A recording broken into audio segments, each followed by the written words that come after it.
Teddy to the Aragon Ballroom here in Chicago, Illinois for our main event. Great atmosphere here tonight. You talk to everybody ringside and they expect this one to be a barn burner.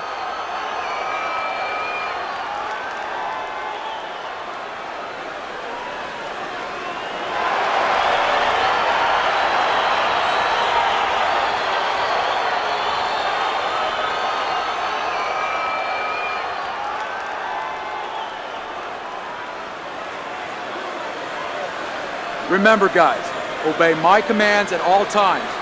Let's have a good, clean fight. Touch them up.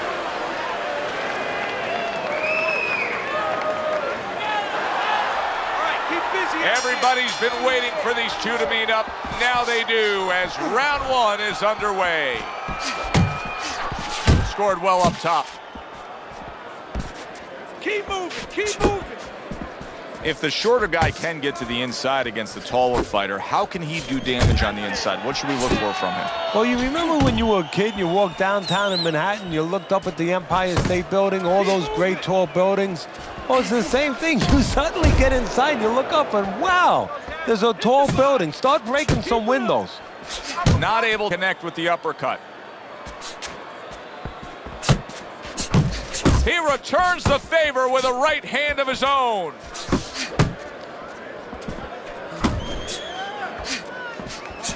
Well-placed hook there. A headshot blocked. He saw the uppercut, he took advantage, throwing it out there.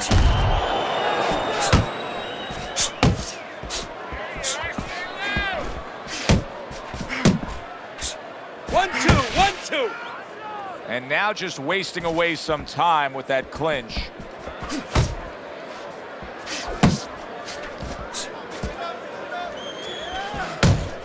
Hooks to the head.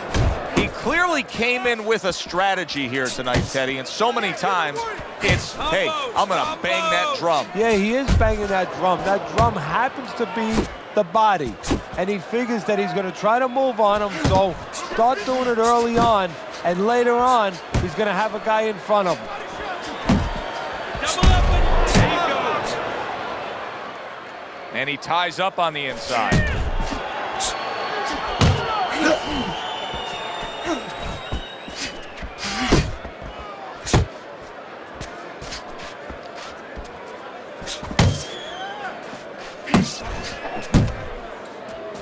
Able to time that left hand and score with it.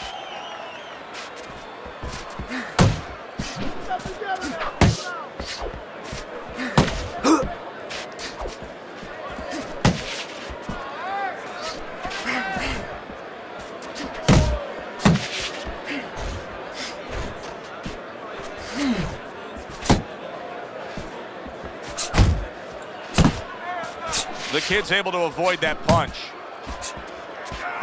That's it. Scored well with that right hand to the body. And you see what he can do when he sends that right to the head.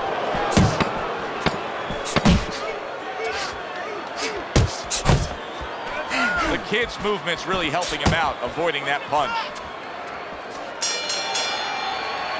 Joe and Teddy with you here in between rounds. A round in which, boy, he really just dominated his opponent. Teddy, he's got to think things could be coming to a sensational ending for him when he gets off the stool here. Well, he's showing that to you right now. I'm looking at him right now, and he's starting to get up. There's a couple seconds left. There's probably 5 seconds left before he has to get up, and he's getting up early.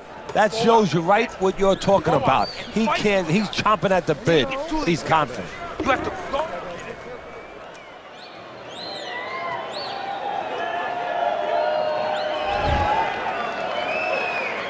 Here we go. Round two is underway.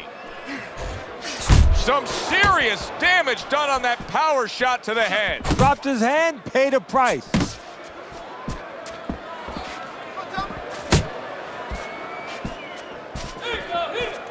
See, he's got his guard up really well that time, and it protects his head. Move your head.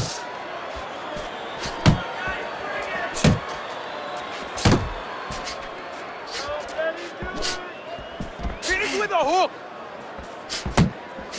The kid swinging and missing like he's at bat right there. That punch was nowhere near his opponent. Right hand downstairs. Use the ring. Use the ring. That is a sharp uppercut by the kid.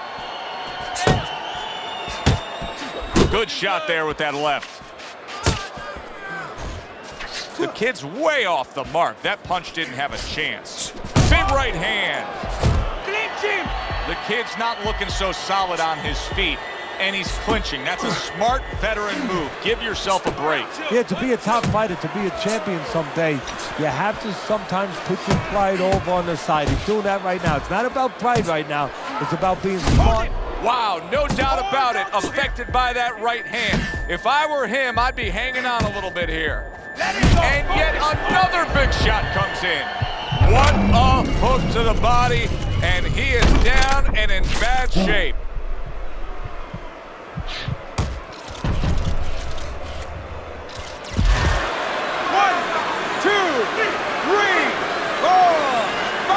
So now the question becomes, after that knockdown, and he has gotten up, how does he survive?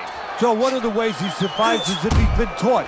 Have good habits, have good fundamentals been put there. You're gonna find out right now, he needs them right now.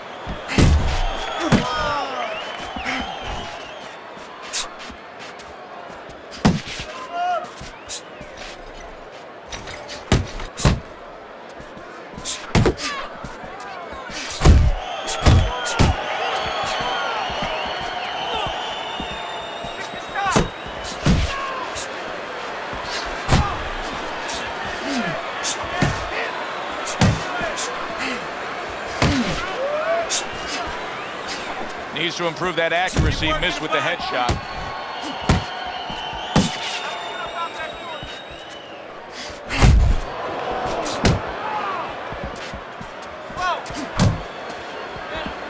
Move your head. Oh, you got this one. Tucks those elbows in, blocks the body shot.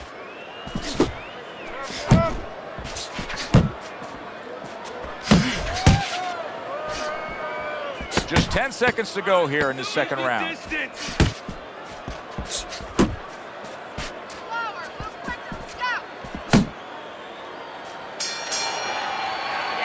Round comes to an end. We saw the knockdown there in that round. A little bit of a momentum gainer. Yeah, obviously it gives you confidence, but you know what? It can also be a momentum killer, believe it or not. How so? Joe, I've had guys where the worst thing that happened to them in a fight was when they scored the knockdown because they thought it was just going to keep happening. And they thought about only the punch they landed, not how they set it up. So they got away from the game plan. Look at him. He's so fucking tired. He's got nothing left. There you go. Now listen to me.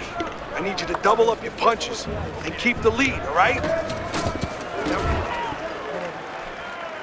A new round underway here. The kid's hoping that he doesn't make a defensive flaw like he did in the last round. That cost him a knockdown. See, that's where another set of eyes come in. That's where you depend on your corner. They're calm enough. They can see something that you didn't see. As hopefully the corner has told him what he did wrong.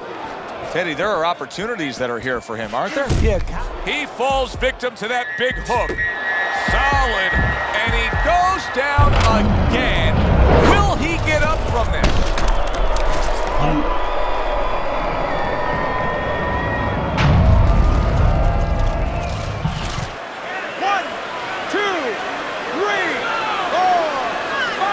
So now the question becomes, after that knockdown, and he has gotten up, how does he survive? So this is where instincts kick in. You got to start moving that head automatically right now. You don't want to stay in the middle. Nice work, nice work. Oh, you do it. Come on, get focused. Oh, hands up, hands up. The kid's almost looking foolish that time he missed so badly. How about that left hand?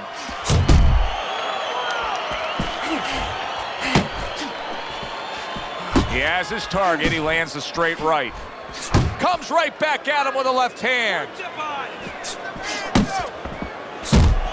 Able to bring the hook down low. Accurate shot. Straight right hand comes in.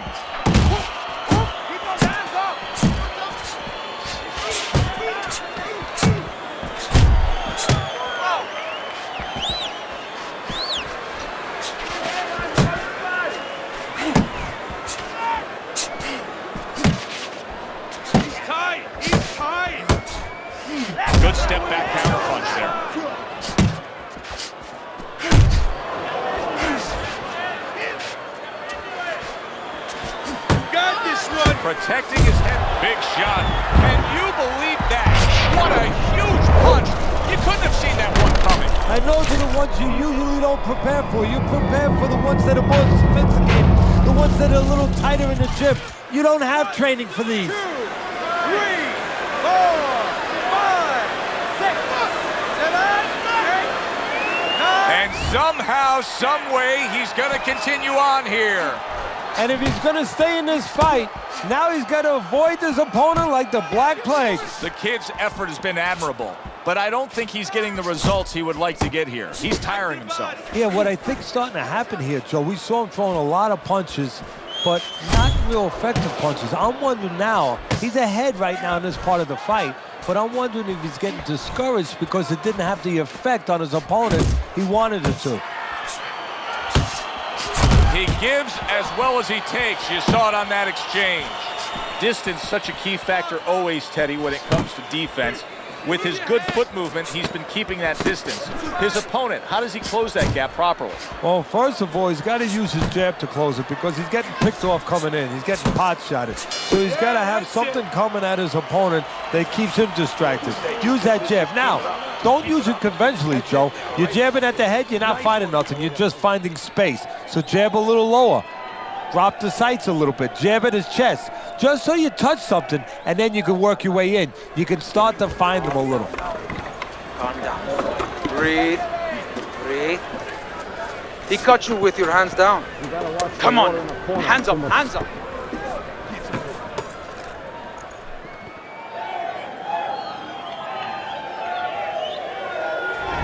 I think our fans out there will be curious to see your scorecard here at the beginning of round number 4. The kid's been willing to throw punches. His punch output is high, but he has not earned a round on your scorecard. Yeah, but Joe, that's why they call it the sweet science. It's not enough just to grab a guy, put him in a ring, and say throw punches. You got to throw at the right time, at the right distance. You don't do that, you pay a price, you lose rounds.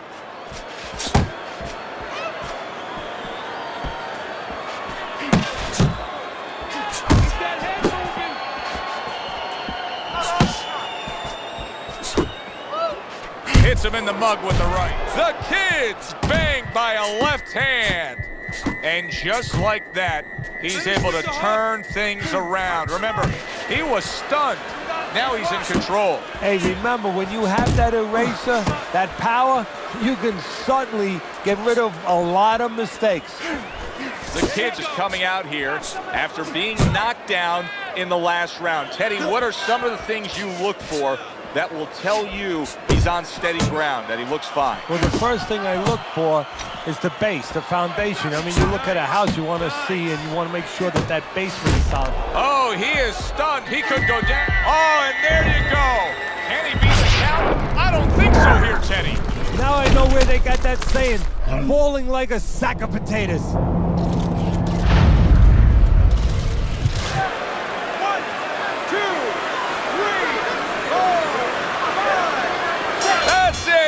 It's over.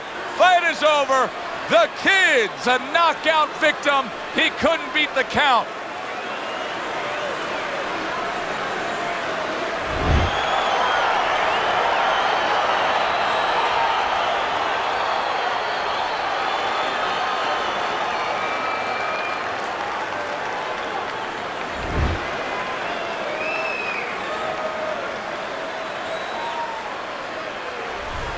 That's what you want to see, a guy who can close the show and finish with style. He ends up a knockout victor tonight. And that's what his trainer wanted. His trainer was even telling him, step it up a little bit, because he knew this was possible, and they got it. Thanks for being with us, everybody. For Teddy Atlas, I'm Joe Tessitore. Have yourself a great night.